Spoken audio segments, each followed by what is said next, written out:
Dickensian child labour is alive and flourishing in 1983. A recent survey by the Low Pay Unit of 1,000 London schoolchildren found that a third have a part-time job and 4 out of 5 are working illegally, often long hours in dangerous jobs. This 15-year-old who's still at school works 6.5 hours a night, 5 nights a week for under £1 an hour. For adults, the Low Pay Unit classed £2.25 an hour as poverty level, but his family need the money.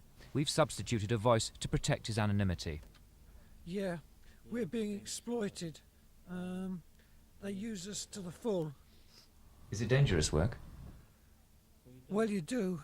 You can climb about 20 foot to get some boxes down or something. And if you was to fall, you couldn't gain any compensation at all because you're working illegally. But if you know you're being exploited, why do you continue to work there? You know, if I was to leave the job, it'd probably hit me hard because I ain't got no money to fall back on. With today's high unemployment, the illegal child labour market also takes work away from jobless adults. Well, there's really a trade-off. If children are doing adult jobs or children are doing jobs that school leavers might be doing, it means that more adults and more school leavers aren't working. And that's a trade-off I don't like to see.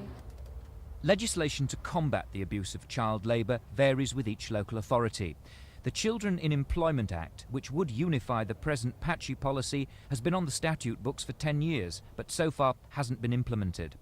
This afternoon in the House of Lords, Baroness Faithfull demanded legislative action from the government and more investigations by local authorities. It seems to me that there has to be consultation with every local authority in the country who know when their children are leaving school, and it is to the local authorities that the employers have to make application. So that I would have thought that a survey done by each local authority in the country submitting their findings to the Department of Education and the Department of Health and Social Security. And the Low Pay Unit have launched a new probe about children at work, which is expected to contain evidence of some children working illegally as young as 8. Michael Wilson, Thames News.